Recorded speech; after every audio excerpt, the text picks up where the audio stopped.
আজকে রিভিউ করব মেরিল milk soap bar. এতে আছে মিল্ক এবং কিউই ফল।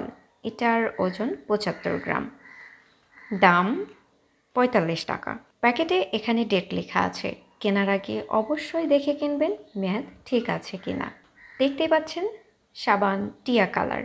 সাবান থেকে খুব সুন্দর সুগন্ধি পাওয়া যায়, গন্ধের মধ্যে ফ্রেশ ফিল আছে, যা একবার নিলে বারবার নিতে ইচ্ছে করে।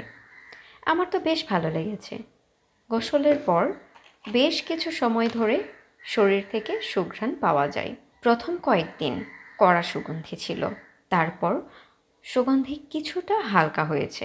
মেরিল মিল্ক কিউ সোপ বারের ক্ষয় কম, আবার ফমও বেশি তৈরি হয়। আপনি চাইলে সারা বছর মেরিল মিল্ক কিউ সোপ বার ব্যবহার করতে পারেন। এই সাবান ব্যবহারে আমার ত্বকে কোনো রুক্ষ ভাব আসেনি। সাইড ইফেক্ট, পার্শ্ব প্রতিক্রিয়া নাই। আমার ত্বকে তো কোনো সমস্যা হয়নি। তবে সবার ত্বক সব ধরনের প্রোডাক্ট নিতে পারে না। আপনার ত্বকে যদি কোনো সমস্যা হয় তাহলে ব্যবহার করা বাদ দিবেন। ভিডিওটি ভালো লাগলে প্লিজ একটা লাইক দিবেন। সবাই ভালো থাকবেন, সুস্থ থাকবেন। খোদা হাফেজ।